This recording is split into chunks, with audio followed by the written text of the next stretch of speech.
भाई देखिए ओए, ठीक है। तो लास्ट क्लास में हमने पढ़ा था भैया, क्या पढ़ा था? वो दियो।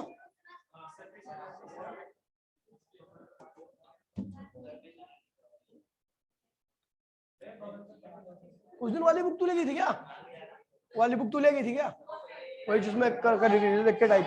हाँ है, लाई है। जैन है भैया, जा तो रही हूँ इधर से, तेरे पे नहीं देख भैया ओए। तो लास्ट क्लास में हमने पढ़ा था भैया, कहाँ पढ़ा था?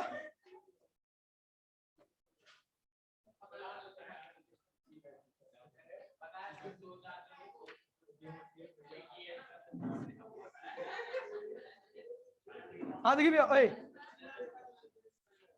बक्कल तार दूं तेरा मैं। वो बच्चा है, उसे करने दे जो कर रहा है। हाँ बोल मत, उसे एक वर्ड नहीं बोलेगा उसे, तो कोई नहीं मार रहे तो उसको, बच्चा है वो, सुअर है।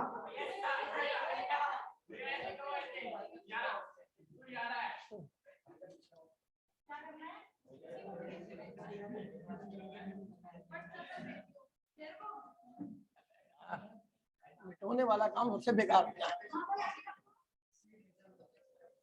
देख भैया लास्ट क्लास में, अरे चुप हो जा बेटा, लास्ट क्लास में हमने किया था भैया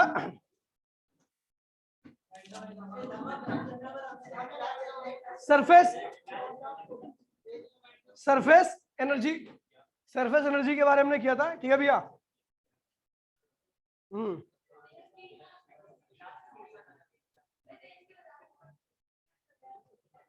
मैंने आपको ये भी बताया था भैया, shape of liquid meniscus, shape of liquid meniscus, ठीक है भैया, बता रहा हूं दोबारा से, ठीक भैया। हमारे पास तो इधर आयुष, इधर बैठे, इधर बैठे, आयुष बोलो, उनके इधर बैठा, ठीक है। हाँ पहला होता भैया कॉन्वेक्स, बैठे बैठे, ठीक है। कॉन्वेक्स शेप होती है पहली मेनिस्कस की, ठीक है भैया। अब ये कॉन्वेक्स शेप का होगा तो भैया किस तरीके का होगा? ये लिक्विड जिस कंटेनर के अंदर रखा हुआ है उसमें कुछ इस तरीके का होता है, ठीक है भैया। ये क्या है भैया? टेंजेंट जो कि कहां से पास कर रही है? लिक्विड सॉलिड से। टेंजेंट कहां से पास कर रही है? लिक्विड सॉलिड से। ये टेंजेंट कहां से पास कर रही है? लिक्विड एयर से, वेपर से, एक ही बात है, लिक्विड वेपर। और ये वाली टेंजेंट कहां पास कर रही है भैया? लिक्विड ओ सॉरी सॉलिड एयर से। कहां रही है भैया? सॉलिड एयर से। तो आपको बताया था भैया, प्लीज, ठीक है भैया, tangent solid vapour liquid, tangent solid liquid और टेंजेंट सॉलिड वेपर, ठीक है भैया। तो जब एंगल ऑफ कांटेक्ट क्या होता है भैया? इसे एंगल ऑफ कांटेक्ट कहते हैं। इसे क्या कहते हैं भैया? एंगल ऑफ कांटेक्ट, ठीक है भैया। इस वाली टेंजेंट और इस वाली टेंजेंट के बीच में होने वाले एंगल को एंगल ऑफ कांटेक्ट कहते हैं। यहाँ पर थीटा जो है वो आपका 90 से क्या भैया ज्यादा है, क्या भैया? ऑब्ट्यूज है, क्या भैया? ऑब्ट्यूज। और जब एंगल ऑब्ट्यूज होता है तो किस तरह का मेनिस्कस बनता है? Convex meniscus, convex meniscus, convex meniscus होता है, ठीक है भैया।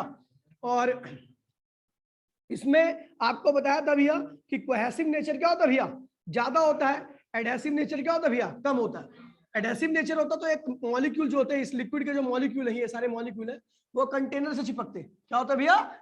लेकिन कंटेनर से दूर है, इसका मतलब एडहेसिव नेचर कम है और कोहेसिव नेचर क्या है भैया? ज्यादा है। ऐसे मॉलिक्यूल हमेशा क्या होते हैं? स्पेरिकल ड्रॉप की फॉर्म में। छोटी जो पार्ट होता है इनका, जो छोटी सी ड्रॉपलेट होती है, हमेशा स्पेरिकल शेप की होती है, ठीक है। और इसका एग्जांपल है क्या भैया? मरकरी, Hg, इसका सबसे बेस्ट एग्जांपल है, याद है? चलो फिर बात करते हैं भैया concave meniscus, concave meniscus, concave meniscus. ये भैया आपका ट्यूब है, ठीक है भैया, ये ट्यूब है।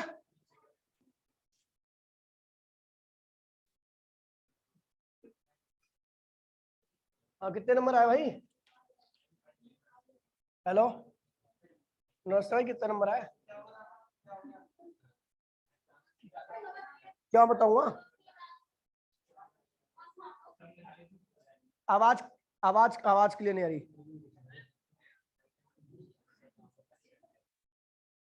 नहीं बताऊंगा। अरे आवाज कट रही है तेरी यार। बाहर आ, थोड़ा बाहर आके बात कर, ठीक है? ओए हेलो, हाँ बोल। अरे यार तो सही में अभी भी ओए अभी देखिए, ओए भाई प्लीज, तो भाई प्लीज, ठीक है? तो हमने पढ़ा था किसके बारे में? हाँ ये पढ़ रहे थे कॉनकेव के बारे में।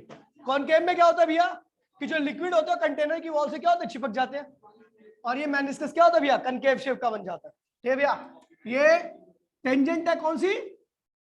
सॉलिड लिक्विड की। ये कौन सी टेंजेंट है भैया? टेंजेंट लिक्विड वेपर की। और ये कौन सी टेंजेंट है भैया? सॉलिड वेपर की। ठीक है भैया? ये एंगल क्या कहता है? Angle of contact. और ये एक्यूट एंगल है, क्या है भैया? Less than 90। यहाँ पर क्या होता है भैया? कॉनकेव मेनिस्कस बनता है और adhesive nature is greater than cohesive nature. ठीक है भैया? और ये वाली जो ड्रॉप होगी अगर कहीं पे पड़ती है तो हमेशा क्या होती है? फैल जाती है। क्या होती है भैया? स्प्रेड कर जाती है, पता ना भैया? चिपक जाती है, जिस सरफेस पे रखी रहेगी उस पे क्या होगी? चिपक जाएगी ऐसे, है ना? याद है? ठीक है। और एक होता है भैया प्लेन मेनिस्कस। Plane meniscus. ठीक है भैया? तो इसमें liquid does not wet the liquid container surface. Sorry, इसमें liquid does not wet the container surface, और इसमें liquid wet the surface of container. ठीक है भैया? और इसमें क्या होता है भैया? ये प्लेन है, ऐसा प्लेन होता है। ये टेंजेंट है कौन सी भैया? Liquid vapour. ये टेंजेंट है भैया सॉलिड लिक्विड। ये टेंजेंट है भैया आपकी सॉलिड वेपर। ये एंगल ऑफ कांटेक्ट यहाँ पे क्या भैया? 90 डिग्री है। इसमें भैया ध्यान देना, एडहेसिव नेचर और कोहेसिव नेचर दोनों क्या होते हैं भैया? बराबर होते हैं। ये भी क्या होता है? नॉर्मल होता है। ठीक है भैया? वाटर की तरह, जैसे वाटर किसी कंटेनर में रखा होता है। ठीक है भैया? और बताया था भैया एंगल ऑफ कांटेक्ट चेंज होता है उसके अंदर इम्प्योरिटी डालने से, उसके टेम्परेचर को चेंज करने से एंगल ऑफ कांटेक्ट की वैल्यू क्या होती है भैया? वेरी करती है, क्योंकि ये डिपेंड करता है, जो एंगल ऑफ कांटेक्ट डिपेंड करता है वो एडहेसिव और कोहेसिव नेचर पर डिपेंड करता है। और आपको पता भैया एडहेसिव और कोहेसिव नेचर दोनों को हम चेंज कर सकते हैं इम्प्योरिटी और टेम्परेचर, है ना, बढ़ाकर। ठीक है? याद है? चलो उसके बाद भैया, हाँ चलो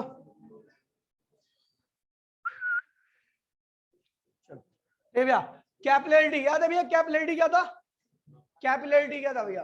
rising of liquid inside the capillary tube. Rise और फॉल, पानी का ऊपर चढ़ना और नीचे उतर जाना, क्या कहलाता है भैया?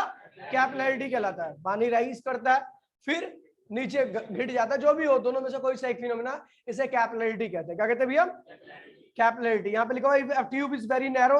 अच्छा, कैपिलरिटी में यहाँ पे लिखा हुआ है if a tube of very narrow bore मतलब होल, ठीक है, is dipped in a liquid, it's found that liquid in the capillary tube either ascent or descent, या तो ऊपर आएगा या नीचे जाएगा, relative to the surrounding liquid, आसपास के लिक्विड के रिस्पेक्ट में या तो ऊपर आता है या नीचे चले आता है। This phenomena is called capillarity.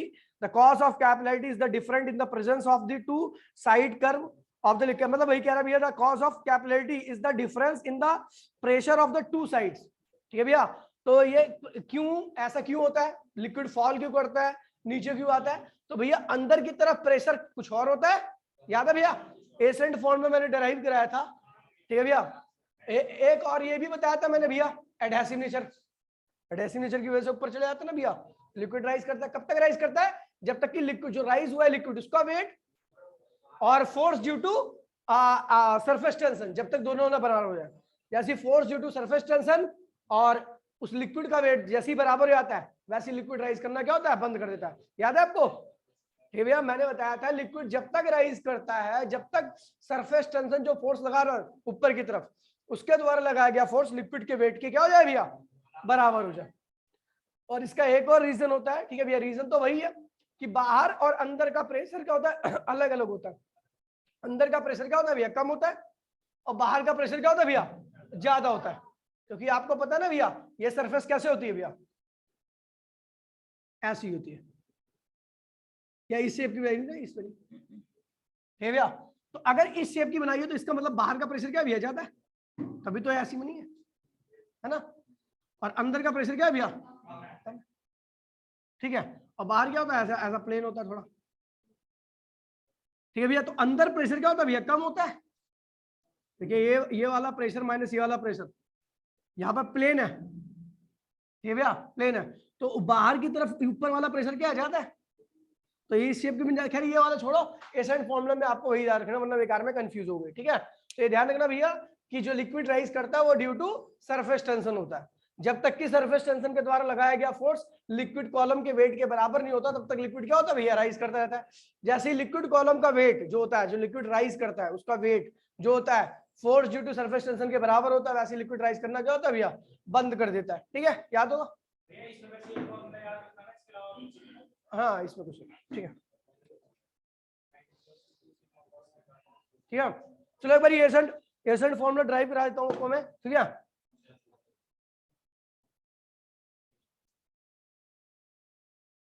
Accent formula देख लीजिए भैया, चलो भैया फटाफट।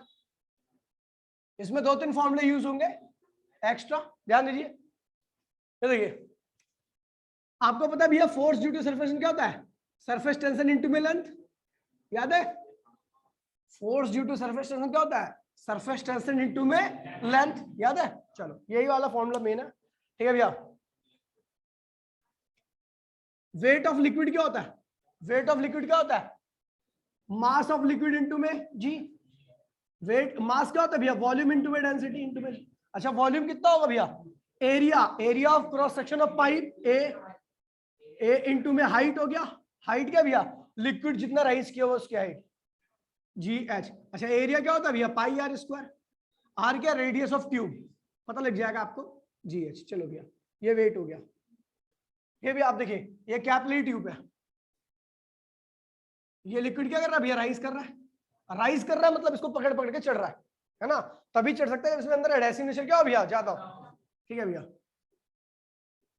ये कंटेनर के अंदर रखा हुआ है, ये भैया। अब लिक्विड राइज किया, मैंने मान लिया कि लिक्विड कितना राइज किया भैया, एच कितना राइज किया, एच राइज किया। एच राइज करते के साथ ही लिक्विड राइज करना बंद हो गया। तो इसका मतलब क्या हुआ भैया कि जो सरफेस टेंशन की वजह से फोर्स लग रहा है ऊपर की तरफ, वो इसके वेट के बराबर हो गया होगा। जितना वेट है इस लिक्विड का उसके किसके बराबर होगा, जो ऊपर की तरफ फोर्स लग रहा है सरफेस टेंशन वाला, याद है। तो force due to surface tension equals to weight of liquid, ये इस वाले लिक्विड के वेट के बराबर होगा जो ऊपर की तरफ फोर्स लग रहा है, किसके द्वारा, सरफेस टेंशन के द्वारा, ठीक है भैया। तो देखिए तो अब क्या करते हैं भैया, आपको याद होगा मैंने एक कटोरा सा बनाया था, इसी को ऐसे लिख दिया, बाहर बना दिया कटोरा सा, है ना, याद है।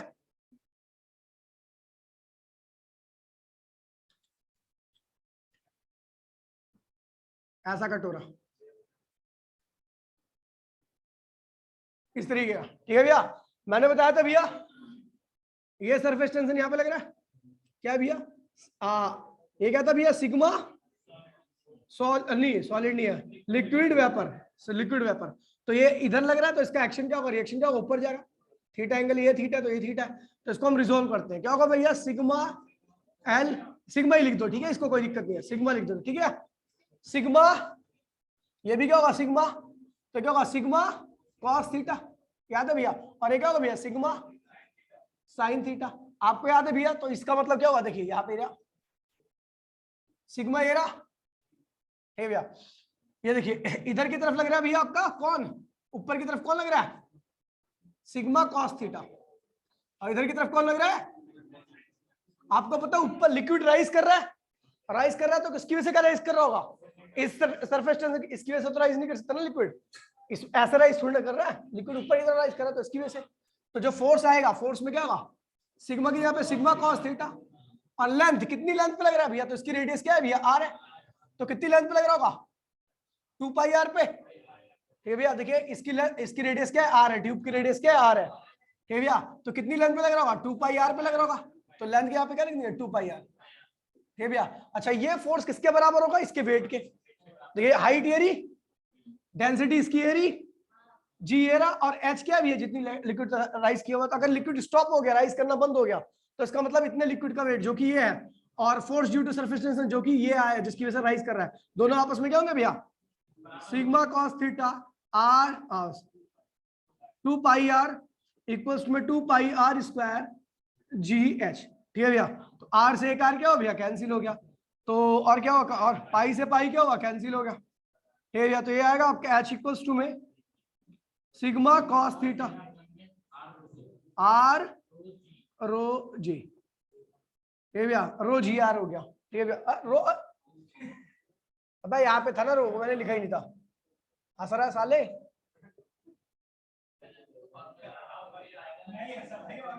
ठीक है हाँ लिखा थी ना, समझ गए, यही है बेसिक सा कंसेप्ट, ये ध्यान रखना भैया, डेरिवेशन इंपॉर्टेंट है, आ सकती है, कई बार रखी है आपको। यहाँ पर इतना याद रखना है कि भैया जो सिग्मा कॉस थीटा जिसकी वजह से राइज कर रहा है, इसकी वजह से जो फोर्स लगेगा क्या होगा, सिग्मा कॉस थीटा इनटू में जितनी लेंथ पे लग रहा है, कितनी लेंथ पे लग रहा है भैया, 2 पाई आर पे, तो ये हो गया इसका कुल फोर्स, वो फोर्स इसके वेट के क्या होगा, बराबर होगा। वेट क्या होता है, मास इनटू में gravity, acceleration due to gravity. ठीक है भैया, तो मास की जगह पे क्या होगा, इसका वॉल्यूम, यहां से यहां से यहां तक का वॉल्यूम इनटू में डेंसिटी इनटू में जी। वॉल्यूम क्या होता है भैया, पाई आर स्क्वायर, अरे वो पाई आर स्क्वायर एच, सिलेंडर ही तो ये ऐसे हो जाएगा। ठीक है खैर चलो, अरे मैंने कहा कर लियो, अच्छा करके आई है क्या तू,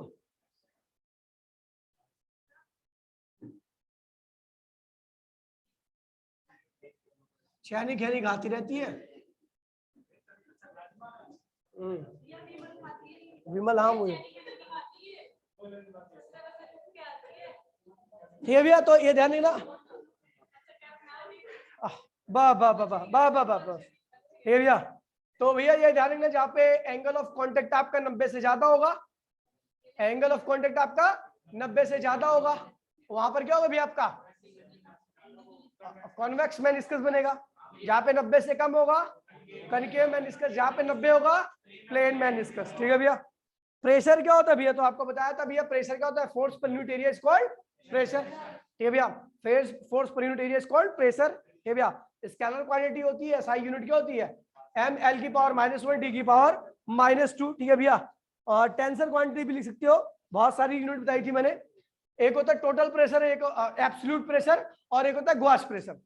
देखिए भैया, ये कंटेनर है, इसके अंदर लिक्विड भरा पड़ा है, और इसकी डेंसिटी क्या है भैया, रो, इसकी हाइट क्या है एच, इसके ऊपर क्या है, एटमॉस्फेरिक प्रेशर है, तो नीचे जो टोटल प्रेशर लगेगा इसे कहते हैं एब्सोल्यूट प्रेशर। क्या कहते हैं भैया, और ये एब्सोल्यूट प्रेशर जो होता है नीचे इसके बॉटम पे, वो क्या होता है भैया, atmospheric pressure plus pressure due to liquid column, जो रो जी, ये हो गया भैया आपका एब्सोल्यूट प्रेशर या टोटल प्रेशर या नेट प्रेशर। अगर मेरे को केवल गॉज प्रेशर निकालना है, तो गॉज प्रेशर मतलब केवल इतने लिक्विड का प्रेशर, इतने ही लिक्विड का प्रेशर, तो क्या होगा भैया, एच रो जी, याद है। ठीक है, पास्कल लॉ, पास्कल लॉ क्या कहता है भैया, कि अगर कोई एनक्लोज कंटेनर है, एनक्लोज मतलब चारों ओर से बंद, एकदम ठसा ठस, कहीं से हवा आने जाने की जगह नहीं है, ठीक है भैया, तो अगर हम किसी प्रकार के प्रेशर का चेंज करते हैं, तो उस कंटेनर के अंदर उस प्रेशर का चेंज क्या होगा, हर एक पॉइंट पर वैसा ही होगा, सेम इक्वल होगा। ये भैया आपका पास्कल लॉ, इसके ऊपर जो बेस्ड है वो है भैया आपका हाइड्रोलिक लिफ्ट, जो मेन टॉपिक है। हाइड्रोलिक लिफ्ट काफी अच्छा टॉपिक है और काफी बार एग्जाम में आ रखा है, इसका बहुत सिंपल सा वो है, ध्यान रखना भैया, मैंने आपको बता रखा है, इसके क्वेश्चन जो करा रखे हैं उसके बियॉन्ड कुछ नहीं आएगा। ये छोटा पिस्टन है और ये क्या भैया, बड़ा पिस्टन है, ये भैया बड़ा पिस्टन है, भैया इसका एरिया स्मॉल है, इसका एरिया क्या है भैया, कैपिटल है। ठीक है, इसके अंदर जिस लिक्विड का यूज किया हमने वो लिक्विड नॉन विस्कस है, नॉन विस्कस इनकम्प्रेसिबल लिक्विड है। ठीक है भैया, इसके ऊपर हमने छोटा फोर्स लगाया तो कितना प्रेशर क्रिएट हुआ, फोर्स अपॉन में एरिया, है ना। चलो भैया, आपको पता है यहाँ पे अगर इतना प्रेशर का चेंज हुआ है तो जाहिर सी बात है इतना ही प्रेशर का चेंज यहाँ पर भी होगा, और वो प्रेशर क्या होगा भैया, फोर्स अपॉन में एरिया। देखिए भैया, एरिया बड़ा है तो फोर्स को भी क्या होना पड़ेगा, बड़ा होना पड़ेगा। तो बता दो भैया, एफ ए छोटे वाले एंड पर जो प्रेशर होता है उतना ही क्या होता है, बड़े वाले एंड पर प्रेशर होता है। तो यहाँ पे हम बड़े वाले एंड का फोर्स निकाल सकते हैं, एफ ए इंटू में। अच्छा, इसमें एक क्वेश्चन और आता है कि मान लीजिए ये L1 लेंथ नीचे आया, कितना लेंथ आया नीचे, तो पिस्टन क्या होगा, L2 लेंथ ऊपर जाएगा। ठीक है भैया, तो अच्छा कितना वॉल्यूम नीचे आएगा, यहाँ पे कितना वॉल्यूम नीचे आया, ये आएगा L1 इंटू में ए क्या एरिया, और एल क्या भी लेंथ है, तो एरिया इंटू में लेंथ क्या होगा, वॉल्यूम। जितना वॉल्यूम यहां से शिफ्ट हुआ, यहाँ पे कितना वॉल्यूम बढ़ा होगा, L2 इंटू में ए, L2 इंटू में जितना वॉल्यूम यहां से घटा है उतने वॉल्यूम यहाँ पे बढ़ेगा। लेकिन जाहिर सी बात है यहाँ पे एरिया ज्यादा तो लेंथ कम हो जाएगी, यहाँ पे लेंथ का एरिया कम है तो लेंथ क्या होगी, ज्यादा होगी। लेकिन दोनों वॉल्यूम क्या होंगे, ए L1 इक्वल्स टू में ए L2। इस वाले पोर्शन से भी, इस वाले कंसेप्ट से भी आप कुछ भी निकाल सकते हो, चाहे L1 की वैल्यू निकालो चाहे L2 की वैल्यू निकाल लो। न्यूमेरिकल का रखा है इसमें, जो सीरीज वाला क्वेश्चन है, सीरीज जाहिर सी बात है वॉल्यूम अगर मान ले, अब तो एक दिमाग में लगा, ठीक है, कि एक पतली सी बाल्टी, एक पतला सा डब्बा है, ठीक है, पतला सा डब्बा है और एक चौड़ा सा डब्बा है, ठीक है, पानी डाल उसमें, तो किसमें लेवल ज्यादा राइज होगा, पतला वाला डब्बा, क्योंकि उसका एरिया कम है तो लेंथ क्या होगी लिक्विड की, ज्यादा होगी। और जिसका जो चौड़ा डब्बा है उसका एरिया ज्यादा है तो उसकी लेंथ क्या होगी, कम राइज होगी। टब में वो पानी क्या होता है, टब में पानी का लेवल नीचे होता है जिसमें कपड़े धोए जाते हैं, ठीक है, और जो अगर बाल्टी हो वही पानी डाल दो तो उसका लेवल क्या होता है, राइज कर जाता है, क्योंकि उसका एरिया कम होता है, उसका एरिया ज्यादा होता है। समझ गए ये, ठीक है भैया। चलो, Archimedes principal out of syllabus है, ठीक है भैया, पढ़ने की आवश्यकता नहीं है आपके, ठीक है भैया, पढ़ने की आवश्यकता नहीं है, ठीक है भैया। तो अभी देखिए भैया, इसके न्यूमेरिकल वगैरह वही करना जो करा रखे, इसके फालतू मत करना वरना बेकार में आपको कंफ्यूज हो जाएगा, ठीक है भैया मामला। दूसरी बात ध्यान रखना, ए भाई प्लीज बोली नहीं, ठीक है। इसके बाद मैं जो चालू करूंगा वो 2 चैप्टर है, मतलब चारों मतलब करा ही दूंगा, ठीक है। एक बार ऑसिलेशन वेव, ठीक है, दोबारा करा दूंगा, और एक बार थर्मल प्रॉपर्टी और थर्मोडायनेमिक्स पूरा करा के उसके बाद 25 तारीख तक मैं आपको फ्री कर दूंगा। फिर 25 अरे नहीं 30 तारीख में फ्री कर दूंगा, 30 तारीख के बाद से आपको नहीं आना। हाँ उसके बाद मतलब टेस्ट वगैरह देने आ जाना, बाकी और कोई दिक्कत नहीं। टेस्ट वगैरह हफ्ते में 1-8 टेस्ट ले लिया करूंगा ताकि आपका रिवीजन बना रहे, ठीक है। फिजिक्स का पेपर 11 तारीख को है, बहुत बढ़िया, जल्दी से हो जाए फिजिक्स का पेपर। अबे सबसे प्यारा पेपर जाएगा तुम्हारा, मैं गारंटी दे रहा हूँ, फिजिक्स के पेपर से बढ़िया किसी का पेपर नहीं आएगा मैं इतनी गारंटी दे रहा हूँ कि फिजिक्स के जितना मैंने पढ़ा दिया है अगर आप उतना पढ़ के चले गए तो बुक का कोई भी पार्ट ऐसा नहीं होगा जो नहीं आएगा आपको, ठीक है। तो फिजिक्स का पेपर सबसे बढ़िया जाने वाला है, इसलिए आराम से देखना भैया कि इसमें कोई होच पोच वाली बात नहीं है, आसान से आना। ये तो ड्राइंग जैसा पेपर हो जाएगा फिजिक्स का इस बारी। हाँ देखो, ठीक है। देखिए भैया, स्ट्रीमलाइन, लैमिनार और टर्बुलेंट फ्लो, हमारे पास 3 तरह के फ्लो है लिक्विड फ्लो, ठीक है भैया, स्ट्रीमलाइन, लैमिनार, टर्बुलेंट, ठीक है भैया। चलो भैया जरा मैं इसका जो लिखा हुआ है पढ़ देता हूँ, ठीक है भैया। स्ट्रीमलाइन फ्लो क्या होता है, ध्यान दीजिए। Streamline flow of liquid is that flow in which each element of the liquid passes through a point traveling along the same path and with the same velocity as preceding element passes through that point। मतलब क्या हो भैया कि streamline flow वो flow होता है जिसमें कि कोई भी पार्टिकल, यहाँ पे एलिमेंट बोल रखा है, हम पार्टिकल बोल रहे हैं, ठीक है भैया, कोई भी पॉइंट किसी ए, मान लीजिए ए कोई पॉइंट है, उससे पार्टिकल P1 पहुंचा वहां पे, तो उसकी जो वेलोसिटी होगी वही उस पॉइंट पर पहुंचने के बाद P2 की भी वेलोसिटी होगी। अगर P3 भी पहुंचता है उस पॉइंट पर ए पर तो वही वेलोसिटी क्या होगी, उसकी भी होगी। समझ गए भैया। तो स्ट्रीमलाइन फ्लो वो फ्लो होता है जिसमें प्रेसिडिंग पार्टिकल की वेलोसिटी यानी पीछे वाले पार्टिकल की वेलोसिटी वही होगी जो आगे वाले पार्टिकल की वेलोसिटी थी किसी पर्टिकुलर पॉइंट पर, ठीक है, वेलोसिटी चेंज होने वाली नहीं है, इसे स्ट्रीमलाइन फ्लो कहते हैं। यहाँ पर 2 लेयर कभी एक दूसरे को काटती नहीं है, लेयर होती है लिक्विड का फ्लो हमेशा लेयर की फॉर्म में होता है ना, तो कभी भी 2 लेयर एक दूसरे को काटती नहीं है। यहाँ पे जो रेनॉल्ड्स नंबर की वैल्यू होती है वो 3000 से क्या होती है भैया, कम होती है, ठीक है भैया। और यहाँ पर लॉस ऑफ काइनेटिक एनर्जी क्या होता है भैया, नहीं होता। यहाँ पर किसी प्रकार का फ्रिक्शन, नहीं फ्रिक्शन तो छोड़ो, यहाँ पर लॉस ऑफ काइनेटिक एनर्जी नहीं होता, ठीक है भैया। मैक्सिमम एनर्जी जो होती है वो मोशन की फॉर्म में यूज होती है। दूसरा आता है भैया लैमिनार फ्लो, टर्बुलेंट फ्लो ही एक तरह, सॉरी स्ट्रीमलाइन फ्लो ही है, लेकिन थोड़ा रेनॉल्ड्स नंबर की वैल्यू, थोड़ा इसमें क्रिटिकल वेलोसिटी क्या होती है, याद है क्रिटिकल वेलोसिटी क्या थी भैया, क्रिटिकल वेलोसिटी वो वेलोसिटी होती है जिसके आधार पर हम बताते हैं कि लिक्विड का फ्लो स्ट्रीमलाइन है या लैमिनार है या टर्बुलेंट है, ठीक है भैया। तो क्रिटिकल वेलोसिटी खैर छोटी सी डेरिवेशन है, कुछ खास है नहीं, एक बार देखोगे तो आपको समझ में आ जानी है, ठीक है भैया। इस पे न्यूमेरिकल भी कराया था, उसको भी कर लेना, वो साइड में हो जाएगा आपका क्लियर, ठीक है भैया। तो मैंने बताया था भैया, क्या बता रहा था मैं, क्रिटिकल वेलोसिटी, ठीक है भैया। तो नहीं फ्लो बता रहा था, ठीक है। तो लैमिनार की सारी प्रॉपर्टी है, ठीक है भैया। एक ट्यूब फ्लो बताया था मैंने, ट्यूब फ्लो याद है भैया, जब लिक्विड की बहुत सारी लेयर क्या होती है किसी ट्यूब में फ्लो करती है, ये भैया। अगर विस्कस लिक्विड होता है, विस्कस लिक्विड क्या होता है भैया, जिसमें फ्रिक्शन, जिसके चलने पर फ्रिक्शन पैदा होता है, तो उसमें आपका जो वेलोसिटी प्रोफाइल, याद है वेलोसिटी प्रोफाइल, ठीक है भैया, ये ट्यूब है, ठीक है भैया। अगर विस्कस लिक्विड होगा तो जो लेयर इस पाइप के कांटेक्ट में होंगी उनकी स्पीड क्या होगी, कम होगी, और जो पाइप से दूर होंगी उसकी स्पीड क्या होगी भैया, ज्यादा होगी, और जो सेंटर पे होगी उसकी सबसे ज्यादा, ठीक है भैया। तो ये कुछ इस तरीके का बनता है प्रोफाइल, जिसे कहते हैं भैया कॉन्वेक्स प्रोफाइल, ठीक है भैया, ठीक है भैया, कॉन्वेक्स प्रोफाइल होता है। और प्लेन प्रोफाइल जो होता है, जो लिक्विड नॉन विस्कस होता है, उसके सारे सबकी स्पीड क्या होती है, सारी लेयर की एक जैसी होती है, एक जैसी स्पीड से आगे की तरफ बढ़ते हैं, ठीक है भैया, कोई दिक्कत नहीं है। चलो भैया, उसके बाद भैया टर्बुलेंट फ्लो। टर्बुलेंट फ्लो वो फ्लो होता है जहां पर क्या होता है, क्रिटिकल वेलोसिटी की वैल्यू क्या होती है, काफी ज्यादा होती है, रेनॉल्ड्स नंबर की वैल्यू क्या होती है, 3000 से ज्यादा होती है। उसके बाद फिर यहाँ पर जो काइनेटिक एनर्जी होती है उसका बहुत सारा लॉस होता है इन फॉर्म ऑफ हीट, ठीक है भैया। और यहाँ पर लेयर्स एक दूसरे को काटती है, इंटरसेक्ट करती है, ठीक है भैया, काटती रहती है, और यहाँ जिगजैग फ्लो होता है, बहुत ज्यादा इरेगुलेटेड होता है, मतलब, ठीक है भैया। तो इस तरह के फ्लो को टर्बुलेंट फ्लो कहता है, नोट्स में लिखवा रखा है, पढ़ लेना, खत्म हो जाएगा वहां पे, ठीक है भैया। उसके बाद आता है भैया इक्वेशन ऑफ कॉन्टिन्यूटी, ठीक है भैया, काफी इंपोर्टेंट इक्वेशन है, ठीक है, काफी इंपोर्टेंट इक्वेशन है। और इस इक्वेशन के ऊपर बेस्ड, इससे आगे के सारे टॉपिक इसी इक्वेशन पे बेस्ड है। क्या कहता है भैया, किसी पाइप से पर यूनिट टाइम में जितना मास एंट्री करेगा, उसके दूसरे एंड से उतना ही मास क्या होगा, निकलेगा। टी टाइम में अगर किसी एंड से, पाइप के किसी भी एंड से टी टाइम में, ये पाइप है, टी टाइम में यहां से m1 मास एंट्री मारा, तो टी टाइम में यहां से m2 मास निकलेगा,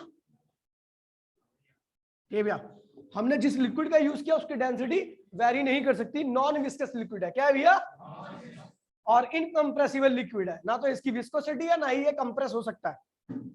अगर विस्कोसिटी नहीं है तो इसमें किसी प्रकार की एनर्जी का लॉस होने वाला नहीं है, क्योंकि सबकी रफ्तार क्या होगी, एक जैसी होगी, कोई एक दूसरे के लिए फ्रिक्शन ऑफर नहीं करेगा।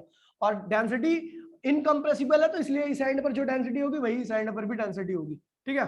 चलो भैया देखिए, टी टाइम में यहां से m2 मास निकला, तो according to law of conservation of mass कि पर यूनिट टाइम में, टी टाइम में जितना मास, ये क्या है, मास पर यूनिट टाइम, मास पर यूनिट टाइम, जितना ए एंड से एंट्री ले रहा है उतना ही बी एंड से निकलेगा भी, ठीक भैया। अच्छा, मास क्या होता है भैया, तो भैया आपको पता है वॉल्यूम इनटू में डेंसिटी, m1 को हमने क्या लिख दिया, वॉल्यूम इनटू में डेंसिटी है, नीचे क्या हो गया, टाइम हो गया, ठीक है। m2 क्या हो गया भैया, v2 इनटू में डेंसिटी, नीचे क्या हो गया, टाइम हो गया, ये दोनों क्या हो गया, कट गया, ठीक है भैया। अच्छा, वॉल्यूम क्या होता है, तो भैया ये वो वॉल्यूम है जो इधर से एंट्री मारा है, तो वॉल्यूम निकले, इसका एंड का एरिया क्या a1 है, और यहाँ पे जो लेंथ एंट्री मार रही है टी टाइम में वो l1 है, समझ गए भैया। a1 एंड से देखिए लिक्विड कॉलम की, देखिए मान लीजिए 4 मीटर की लेंथ, मतलब समझ रहे हो ना भैया कि कितनी लंबाई की लिक्विड का कॉलम एंट्री मारा है। पाइप वगैरह जो होती है, पाइप वगैरह जो होती है उसमें लिक्विड की लेंथ फ्लो करती है, लिक्विड कॉलम की लेंथ फ्लो करती है। तो मैंने माना कि इस वाले एंड से टी टाइम में a1 एरिया से l1 लेंथ ने एंट्री मार दी, ठीक है। तो आपको पता है इधर से भी लेंथ निकलेगी ऐसी लिक्विड की, है ना। तो टी टाइम में a2 एरिया से l2 लेंथ क्या होगी भैया, बाहर निकली। अच्छा, यहां से टी टाइम में कितनी लेंथ ने एंट्री मारी, l1 ने, तो कितना वॉल्यूम क्या होगा, कितने वॉल्यूम ने एंट्री मारी होगी, देखिए भैया कितने एरिया से मारी है, a1 एरिया से, कितनी लेंथ ने, l1 ने, तो वॉल्यूम कितना होगा भैया, a1 l1, एरिया इंटू में लेंथ क्या होता है, वॉल्यूम, इतने उस जो लिक्विड एंट्री मार रहा है उसका एरिया क्या होगा, इस पाइप के एरिया के बराबर होगा, और उसकी लेंथ कितनी भैया, l1, कितने टाइम में कर रहा है, टी में, ठीक भैया।